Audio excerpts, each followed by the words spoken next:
Magandang araw mga ka-Province Life. Ngayon nga ay nandito na naman tayo sa farm.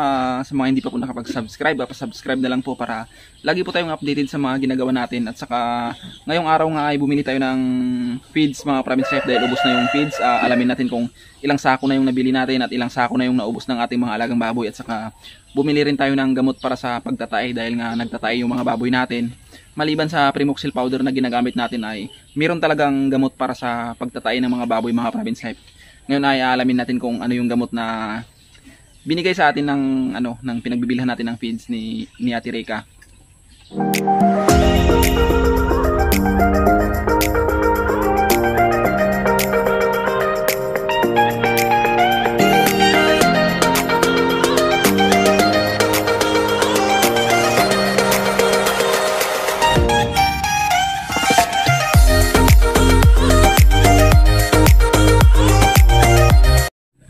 Balikan lang natin yung kahapon dahil nakita natin na may nagtatay sa ating mga baboy. Yun din yung sabi ng pinsan ko, meron daw nagtatay kaya nalaman natin. Yun siguro yung isa sa pinakadahilan mga Province Life kung bakit nawawalan sila ng ganang kumain. Balikan lang natin yung kahapon. Ito lang jag burburis gol niya.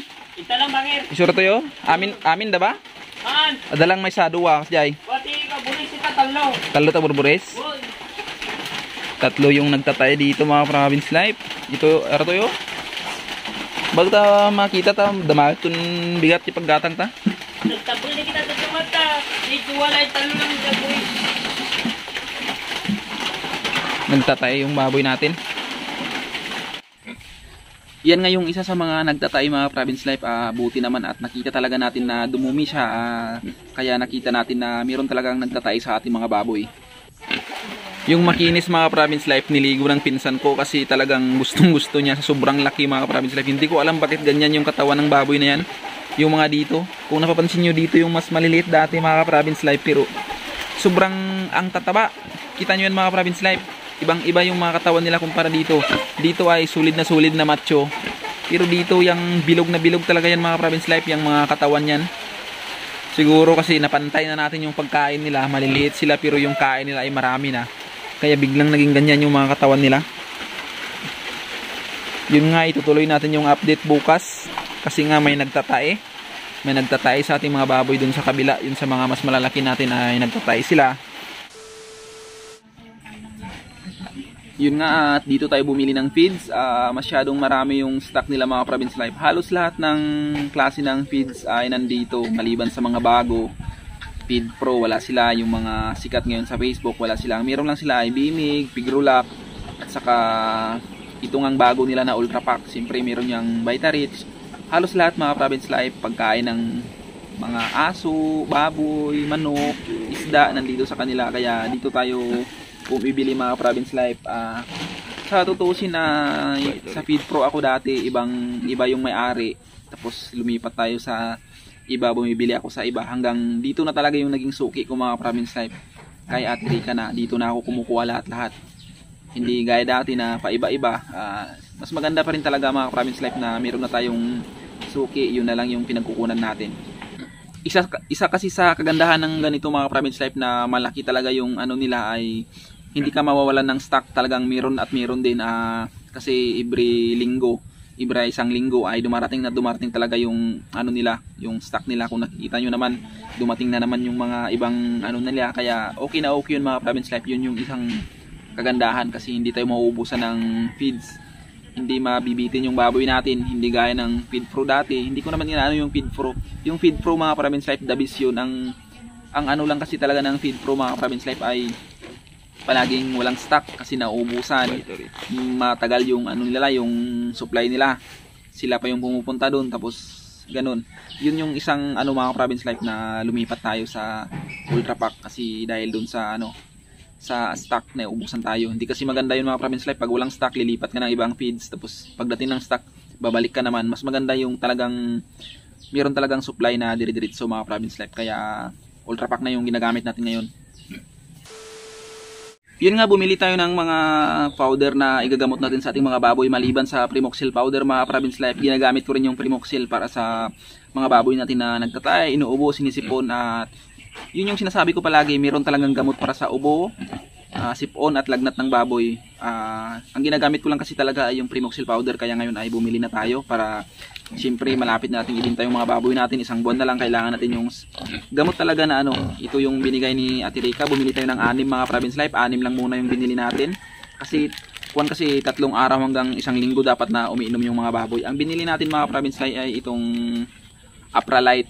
Ito po yung pangalan niya mga Province Life. Apralite. Yan po yung sinabi ni Ate Rica na gamot. Siyempre nakikita ko na rin to sa mga GC ng ano, kasi kasali ako sa mga group chat ng mga sa Messenger na mga nag-aalaga ng baboy. Marami tayong inad tayo. Siyempre marami din, alam ko rin to na ganito yung mga ginagamit. Nababasa rin natin sa mga chat nila na Apralite yung magamit, anti-scar, soluble powder pa rin mga Province Life. Apramycin sulfate, hindi natin mabasa mga Province Life. Ibang pag ano na yan mga nakalagay dyan. Basta Apralite yung pangalan niya mga Province Life. Ito yung pangalan niya, Apralite. Yan po yung gamot sa ating mga alagang baboy. Ito ay ilalagay mo sa 2 litrong tubig ang isa. Ang gagawin ko lang mga Province Life, ipapalagay ko sa pinsan ko tong 2 sa painuman ng baboy natin. Hahatiin lang natin yung tubig, kalahati lang, at ito yung ilalagay natin. Kahit sobra ng 4 na litro mga Province Life para sa 2 ay okay na yun. Ito nga mga Province Life, ang gamot sa nagtatay ng mga baboy, dahil marami tayong ka-Province Life na nagtatanong tungkol sa gamot ng pagtatay ng baboy. At sinasabi ko lang na minsan ko lang kasi yan nararanasan ka-Province Life, at ang ginagamit ko lang ay Primoxil powder. Pero syempre lagi kong inuulit na naman na meron talagang gamot para sa pagtatay. Ito nga ang Apralite ang sinabi sa atin ni Ate Rica, at ito yung binigay sa atin ng napagbibilhan natin ng feeds na si Ate Rica yun mga Province Life. Maraming salamat. Kulay pink. Apralite. Yan yung Apralite. Duwa-duwa. Yan, inom daw. Tuwan kita namnaan. Tawali mo niya putahin. Nuagas kami sa balit pa nagramanda ba? Yun nga, tinalagay na natin yung inuming Apralite para bumalik yung sigla ng pagkain nila. Apralite lang ang malakas. Sikat gumatang Gardol. Sikat gumatang ti halo-halo. Sikat gumatang. Oh. Dito yung feeds natin, tinakpan natin para hindi mabasa, hindi maulanan. Yun nga, at nailagay na natin yung gamot na Apralite para sa pagtatay ng mga baboy. Inuulit lang natin, Apralite po yung binigay sa atin ni Ate Rica, na yun po yung sinabi niyang gamot ng ano. Yung Primoxil powder mga Province Life, sinasabi ko palagi na ganun lang yung ginagamit ko dati. Pero syempre meron talagang gamot para doon, kaya yun, Apralite na yung nabili natin, yung binigay nila sa atin. I-update na lang natin ulit mga Province Life pag bumalik na yung sigla ng baboy natin, kung epektibo na yung gamot na nainom nila, kasi ngayon lang sila uminom at kahapon ay napainom na natin sila ng Primoxil powder. Kaya i-update natin ulit sa susunod na mga araw mga Province Life pag bumalik na, at bumalik na yung dating kinakain nila na 8 kilo sa umaga at 8 kilo sa hapon.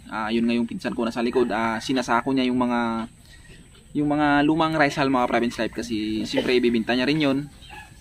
Yun yung sinasako niya, yung pataba sa lupa. Dako. Ha? Dako. Shoot mag-order ngay? Kaya ini. May order. Order. Tagmanogol. 100.